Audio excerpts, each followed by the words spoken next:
मेरे देशवासियों, देश का नौजवान समरसता और एक अच्छे समाज का निर्माण कर सकता है और इसकी एकजुटता को लेकर के दुनिया का कोई भी देश हो बेचैन हो जाता है। तब इसकी बर्बादी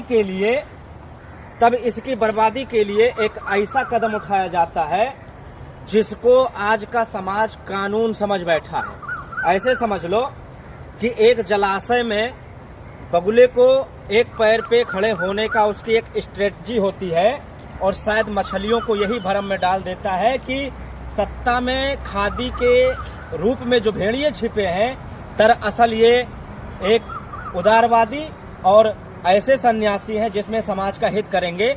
बस जैसे वहाँ मछलियाँ धोखा खा गई बगुले के एक पैर खड़े होने पर, ऐसे ही हमारा समाज धोखा खा जाता है उन्नति, विकास और तरक्की के नाम पर। तो शायद इसीलिए ये संसद में जो बैठे खादी के रूप में जो छुपे भेड़िए हैं, ये फॉरेन में तो अपनी शिक्षा को लेकर के आते हैं और यहाँ के जो निवासी हैं इन पर जुल्म की इतनी इंतहा कर दी है कि खुद मैंने देखा है हमारे ही देश का चौथा स्तंभ कहे जाने वाला मीडिया एक ऐसी हेडलाइंस चला रहा था जिसमें शिक्षा का स्तर, साइंस का स्तर 137वें नंबर पे, 72वें नंबर पे दिखा रहा था।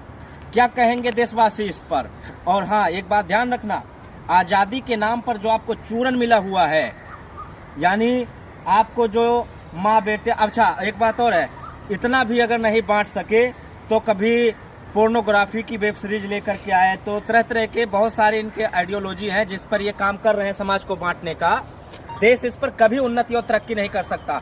तो इस पे मेरा एक डायलॉग है कि अगर सियासत को ये लगता है कि चाय में गिरी मक्खी के समान हम समाज के एक तबके के विचार को जब चाहेंगे निकाल कर फेंकेंगे, जब चाहेंगे देशभक्त बनाएंगे और जब जिसे चाहेंगे उसको अपराधी मानकर हम इस देश पर शासन कायम करेंगे, ये उसका भूल है।